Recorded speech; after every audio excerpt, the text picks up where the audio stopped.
Thank you to our listeners for being here today. Hi, Andy. Thanks for coming on the show. Hi, thank you for having me. So can you tell us what the moment was, or maybe the collection of moments that inspired you to start bookshop.org? Yeah, sure. It was definitely a collection of moments. I was in the book industry, doing publishing and doing like book websites. And I watched as Amazon grew from 15% of all books sold to over 50% of all books sold. And I watched as about half of the independent bookstores in the country went out of business during those 15 years. And the whole time I was like, why doesn't somebody do something to help these independent bookstores like sell books online and fight against Amazon? Because people buy more and more things online. That's not a trend that you're going to be able to stop. So you got to build something that allows independent bookstores to sell their books online to their customers, and so their customers can support them instead of going into the waiting arms of Amazon for all their book purchases. And after waiting for somebody smarter and better than me to do it for about 12 years, I finally decided to try to do it myself, and the rest was history.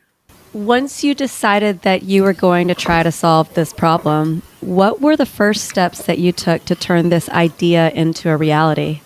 Yeah, well, the very first step was to buy a 6-pack of beer and stay up for 6 hours one evening writing down every idea that I had. I don't think I finished the 6-pack, so I would say it's probably a 3 beer idea, but for whatever reason, it just got the juices flowing. I played loud music. I just wrote my way to a solution. I started with like the problems. I started with some basic ideas, but I didn't have the full idea for the platform until the end of that night. And at the end of that night, I had a plan that was very, very similar to what I ended up launching with. And once I had the plan all written down, I edited it.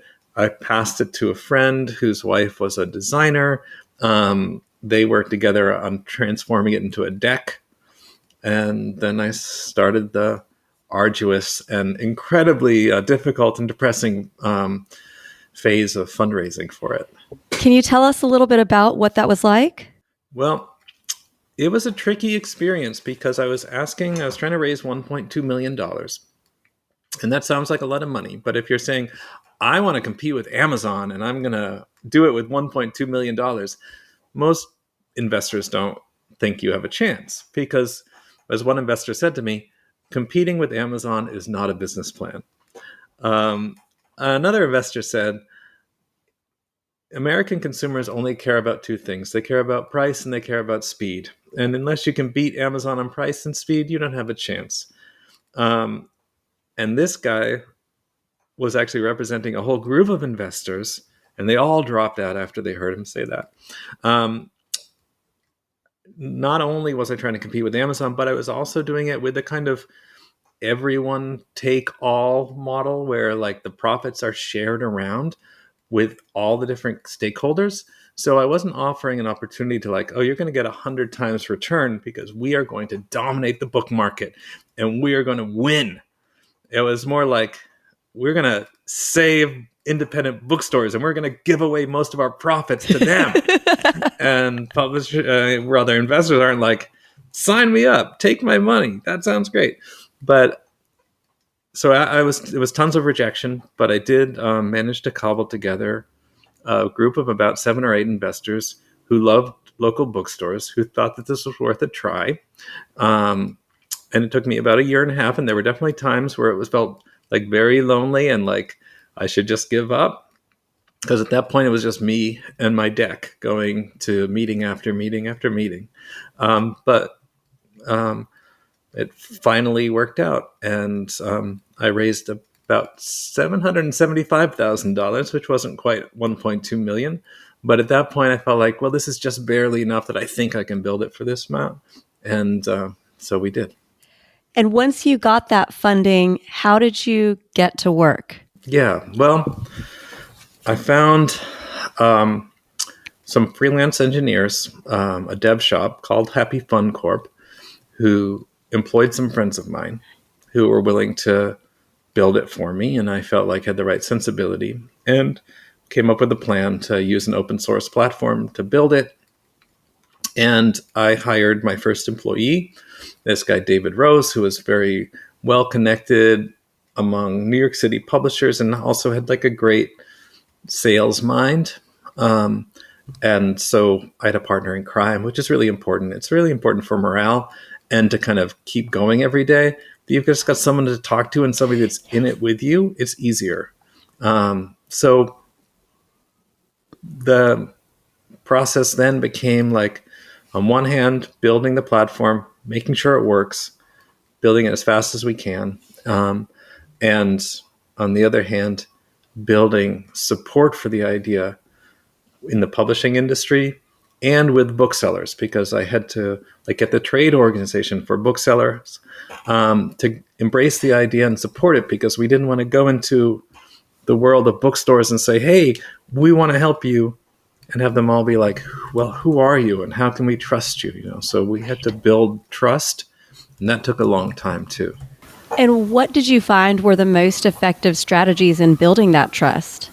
Going to trade shows and meeting key players, finding out like who the influential voices were in the community and getting to know them, putting in a lot of face time. That was really the most important thing. And engaging with skeptics head on. Like the moment I would hear somebody was skeptical, or the moment that I was in a group and there were skeptical questions being thrown at me, I would just rush into it. I really believed in what we were trying to do. I wanted to answer all their questions. I wanted to hear their skepticism and let them know why I thought it wasn't justified and why I thought we could win together. And so really confronting it head on, being as transparent as possible, and just being genuine and putting in the face time, not being afraid of conflict. I love your business model. I admire it. I think it's very innovative and it solves a real problem. I mean, all of us want to save our indie bookstores, but you're the first person I've heard of who is actively doing anything about it. So thank you. How now is bookshop.org competing with Amazon? How are you taking that market share?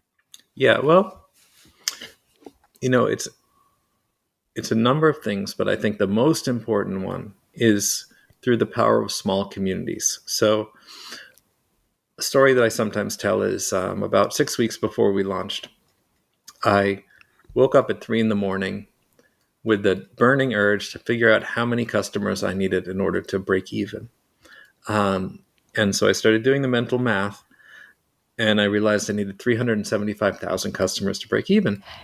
And I had about 6 months of runway to get there. And that moment was like crushing, because I was like, oh my God, like I'm a fool. Who am I kidding? Where am I going to get 375,000 customers from like a start of zero in 6 months? Like, where are they going to come from, etc. Now, what I realized is that I could approach communities that could all bring their followers. They can bring their fans. They can bring their customers. So creating 375,000 customers is a matter of getting, 3,000 communities that have an average of 125 customers each, right? And so getting independent bookstores to use the platform was a major one, because the independent bookstores would tell their customers, hey, shop from us at bookshop.org. Also getting news organizations and media organizations to sign up for our affiliate program, so that like Condé Nast magazines now link to bookshop.org. New York Times links to bookshop.org. When they write about books, it's right next to the Amazon buy on Amazon button, is buy on bookshop.org button. They bring customers in. Organizations, literary magazines, arts organizations, book clubs. Like, we pay a 10% affiliate commission for everybody that brings in a customer. So even podcasts, there are podcasts out there that make thousands of dollars a year by using bookshop links when they promote books on their podcasts. And so just by doing a ton of outreach to communities and having those communities bring in their customers, that was the biggest impact. And that continues to be how we grow, because we rely on a lot of word of mouth. We don't have any real money for serious direct-to-consumer advertising, like a lot of direct-to-consumer brands do a lot of Facebook ads and Instagram ads. We don't have the money for that because we remit our profits to local bookstores. So we sent $34 million to local bookstores. That's $34 million that we couldn't spend on digital ads. So we rely on word of mouth. Very grassroots approach. I like it. Gets everybody involved. So what are the challenges that you have faced in uniting independent bookstores under bookshop.org's mission? Well, I alluded to the biggest challenge in the beginning, which was getting booksellers to trust us. And like bookstore owners did not get into the business because they love the internet and they want to be selling books online, right? They want to be handing people books. They want to be browsing and perusing books. They want to be arranging their shelves. A lot of them don't really like the internet and don't like online shopping. They consider it a threat, right? They want to have real world connections with people in their communities. So getting them to believe that actually having a online sales strategy was important to their businesses and could help them, that was a huge hurdle. But we could succeed by making money for them. And it's easier to convince people that what you're doing for them is good if you're sending them checks for like $3,000, $5,000, then they start to think, actually, maybe this isn't such a bad thing. Maybe this is good.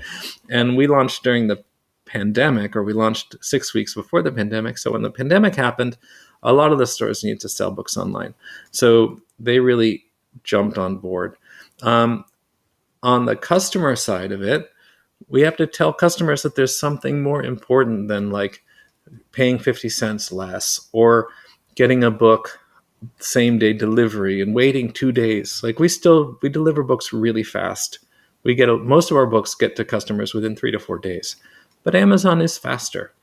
We discount our books and some of them have really good deals, and occasionally we beat Amazon on price, but most of the time books on Amazon are a little bit more expensive. So why shop at bookshop.org? Like answering that question is a major hurdle. But there are a lot of people that buy organic groceries.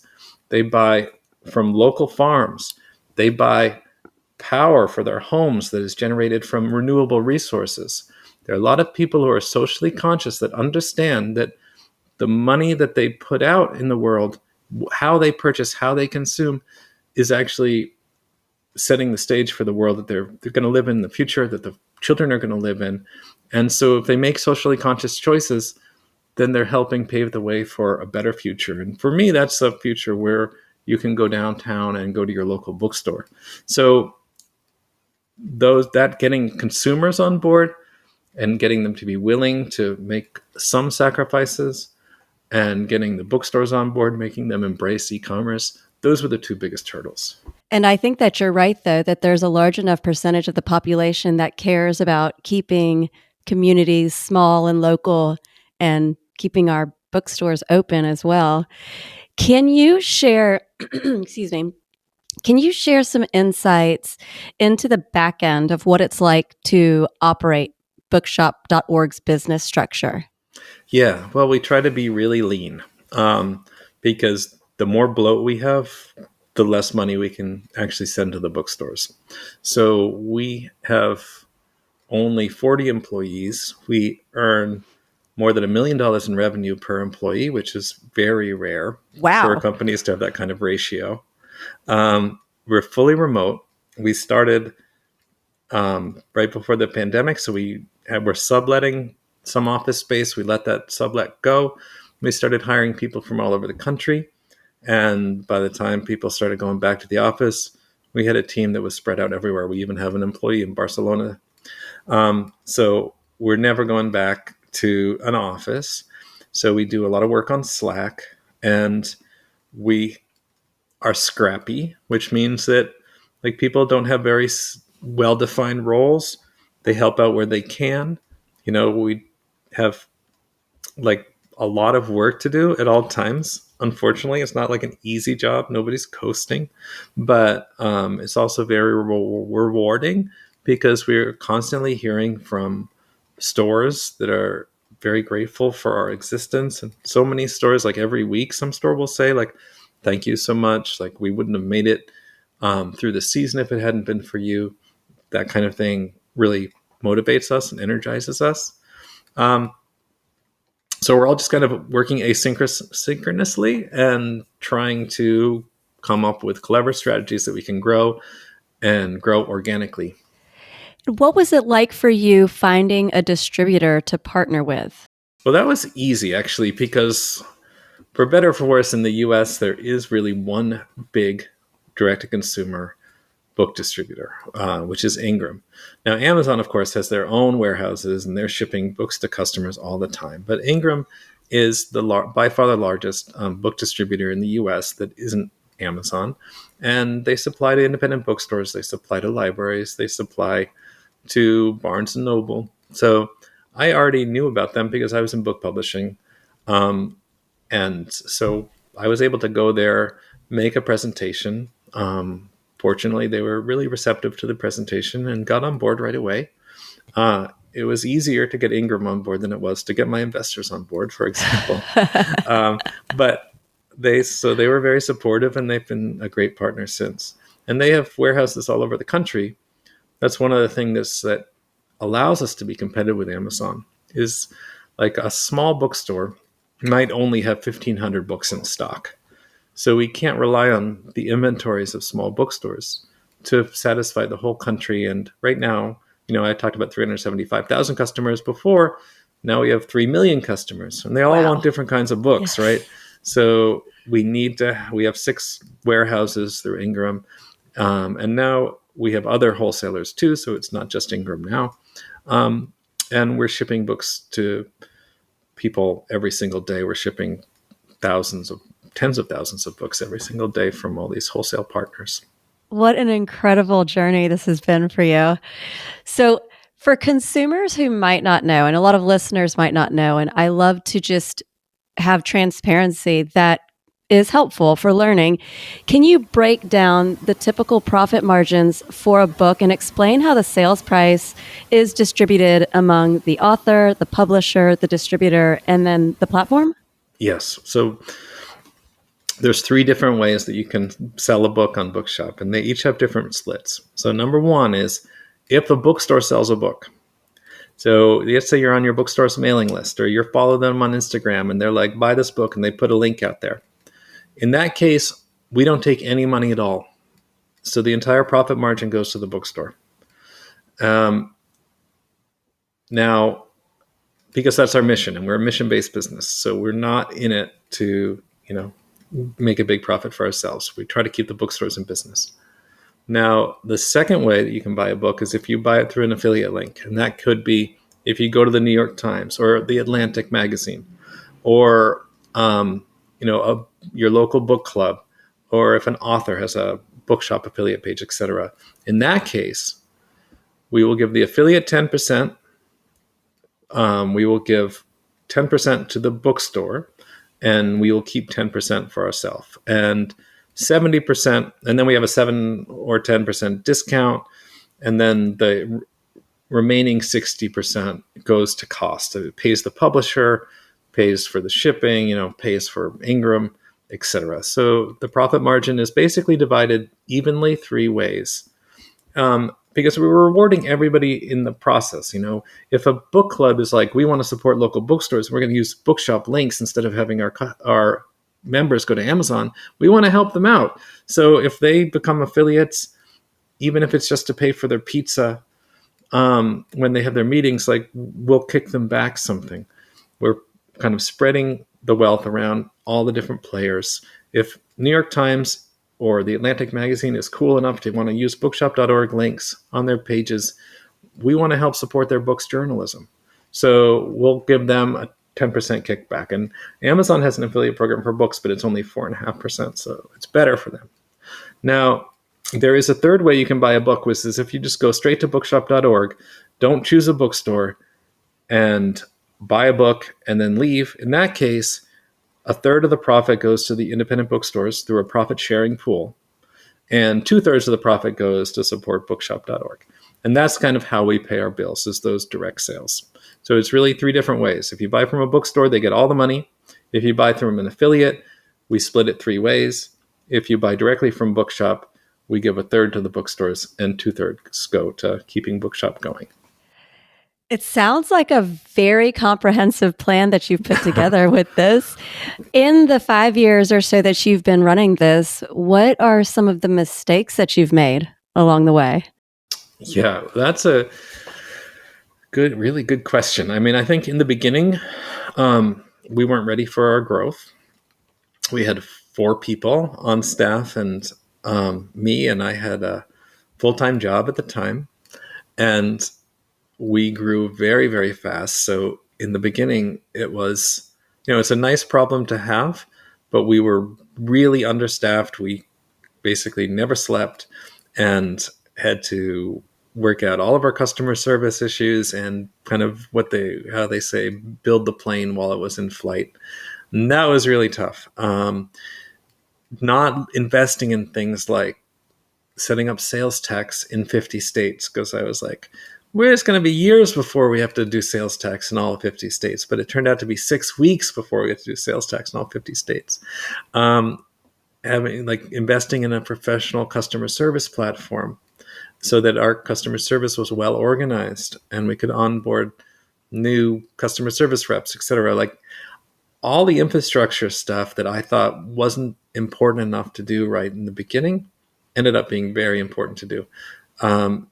And so, yeah, a little bit more preparatory work would have been nice. And I think in general, one thing that is very important, that is perhaps more universal, is like finding the right people for the roles. You want to start your business with the people who you want to work with for the next 10 years, who you've got a great communication relationships with, and who are hungry and ambitious and want to learn and want to grow and are committed. So there's a temptation when you're growing fast or when you're just getting started to just like fill the role so you can move on. And generally, I think that's a mistake. Like you have to be very, very careful who you bring on, because that team is going to be the team that either makes you successful or not. And that is so relevant to the episode that's dropping just a couple before yours, because I interviewed Jeff Smart, who is known as probably the world's top expert on hiring. And he also says it's not really the who. I mean, it's not really the what of the company, the what problems. More often than not, it's the who problems, and it's getting the team right. So it sounds like you figured that out earlier than a lot of other people do. So with such a comprehensive experience in the publishing industry, what are your thoughts on the current state of publishing? Well, it's a super interesting time. I think the good news is that a lot of people are still buying books. People are still reading. And the evolution of things like TikTok and the huge demand for books through things like Book Talk have been really great to see. So it's a really strong industry, and it's remained strong. And there have been, like, for some reason, everybody always wants to say, like, nobody reads anymore. And like the book industry is on the precipice of disaster. And I've been hearing that for 15 years now. And so I now take it with a grain of salt. I think people love storytelling. They love books. A lot of people love to read. And it's moving online. Like the culture of reading is going online in a way that I think is definitely more positive than negative. The dangers that I see are that Amazon is still super dominant in the space. They sell probably 7 out of every 10 books in the US are sold by Amazon. And I think books are something that are so important to culture and so important ultimately to humanity and the evolution of our consciousness and our society, and this that to have one company in charge of them all, have a kind of almost a monopoly on them, is dangerous, because of course they decide what books to put in front of people. I don't think that they're malevolent in how they promote books, but all they care about is money. They don't care about the content of the books. They care about selling as many as possible, and it's all algorithmic. So we're trying to push for a more human version of book selling that is in the hands of people. In this case, the people are booksellers, and we have like librarians on the platform. We have charitable organizations on the platform. They're all human beings that are choosing the books that they want to promote, and they do a much better job of bringing important new books and book discovery than big e-commerce retailers. And then I think the other thing that makes me a little nervous about the way the book industry is evolving is that it's becoming more of a hit-based business. There used to be what they call a mid-list author, which is like a whole ton of books that would sell in a mid-range of 10,000 to 100,000 copies. And that has kind of been hollowed out. And now I think because books go viral on the internet and get so big on the internet, like everybody is reading the same books, which means that there's less room at the top.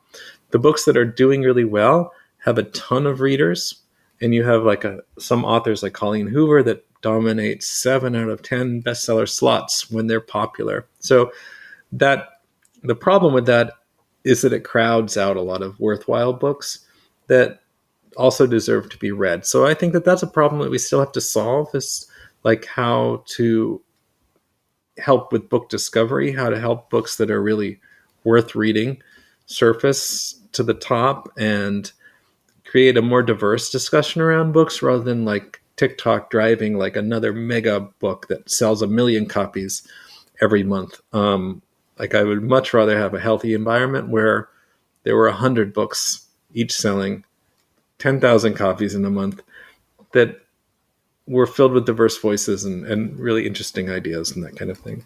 Yeah, quality over quantity. And I think with the increase in AI, we're going to continue to have to figure out how to filter through all of this noise. Yeah, I think we're on the cusp of like a giant kind of gray goo of AI generated books that are I think so. good enough to like for no one to kind of understand that they are AI, and a lot of people are trying to game the system. Luckily, most of that's happening on Amazon, not on bookshop.org. So um, Amazon can try to solve that problem first, but it is something that we're worried about. Yeah. So, speaking of worthwhile books and maybe some that are not on the bestseller list, what are some of the best books that you've read recently, and what makes them stand out to you? Well, I read a book called Hum by Helen Phillips, which was, it's set in the future. It's not super sci-fi, but it does have some sci-fi elements because it's got artificial intelligence androids who are sort of helping families and helping society by walking around and kind of acting like traffic cops and nannies and um, shopping assistants and all kinds of things. And it's about a Brooklyn mother who is trying to make the best decisions for her kids in a world that is like all digital marketing and facial recognition technology and no escape from always being on and always being connected. And she's trying to break her kids free of that. But in doing so, she ends up making them vulnerable to this kind of horrible disaster where her kids get lost. And then she goes viral for having lost her kids, and is shamed. And it's like an intense, but but it's often funny. It's really, really sharp, super interesting. Again, it's called Hum. I love that one. And right now, I'm reading a book called Liars by Sarah Manguso, which is a book about failed marriage that is incredibly riveting and impactful. It's definitely like doesn't reflect well on the guy in the marriage, and so if you don't like if you are feeling defensive about your role in your marriage, then it might not be a good book to read. But it's like really on point, very, really, really gripping book about kind of a dissolution of a marriage that has a lot of universal truths in it. Well, it sounds like both of those have some overlap to lives that many of us may be living. So Yeah, yeah, yeah. I'll have to I check think those out. as a parent trying to navigate like shared responsibilities and usher your kids into the future in like a safe, positive way, it's tough. And yeah, obviously we look to books and literature to find paths forward and to increase our understanding, you know. Absolutely. Yeah. I've got a stack of about 20 books on my nightstand. And it looks like you've got, I don't know how many hundreds of books there behind you. Yeah, So, too many for me to ever read, I think. so I'm curious to know I know you recognize the problem with e commerce negatively impacting indie bookstores. Have you noticed any other problems like that in the world that maybe someone listening in might be inspired to try and solve? Well, yeah. um I mean, I think in general we're talking about the need for human community in an age where we're all sort of having our brains hijacked by some of the smartest people on earth who understand behavioral psychology and understand electronics, and they're all trying to build addiction machines for us. And it's very easy to be like, oh, well, I want to build the next addiction machine. Like, I want to have a viral app, or I want to have something that everybody like that has the highest usage rates, et cetera, et cetera. And so what I encourage people to do is like embrace the counter trend, which is about forging real human connections between people, whether that's through by helping real brick and mortar small local businesses like bookstores that bookshop.org is, or just helping people find connection with their families, with their friends, helping people find local activities, charities, group activities, things that make people feel less lonely, less isolated, things that build social bonds, and kind of tap into what actually makes humans happy. Because this thing about like our modern era is that like it seems like we're a lot less happy. Like even the more convenient things are, the more we don't have to leave our houses to get our groceries, and we don't have to like actually interface with actual human beings. Every little convenient moment that we have adds up to a life of disconnection, and so we need to consciously decouple from that, and we need people to come up with innovative ways to not like say all technology is bad, because I'm a firm believer you can't fight the trend. You can't say the answer is to not have a phone, or the answer is to throw away all your technology and go off the grid, because most people can't do that. Maybe that's the answer for 1% of people. But for the other 99% of people, find ways that technology can constructively help them and kind of lead people back to a saner and happier way of living. That's I think the biggest opportunity that I want a new generation of entrepreneurs and creative thinkers to come up with. Well, and let's say that that just sparks an idea for somebody. What are some lessons that you've learned from your entrepreneurial journey that you also think that they could benefit from knowing? Yeah, well, I think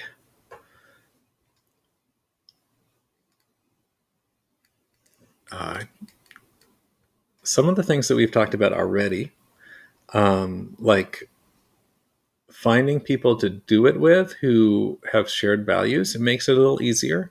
Um, it's sometimes harder to be a solo entrepreneur, although if you have a very clear vision, it can make it simpler.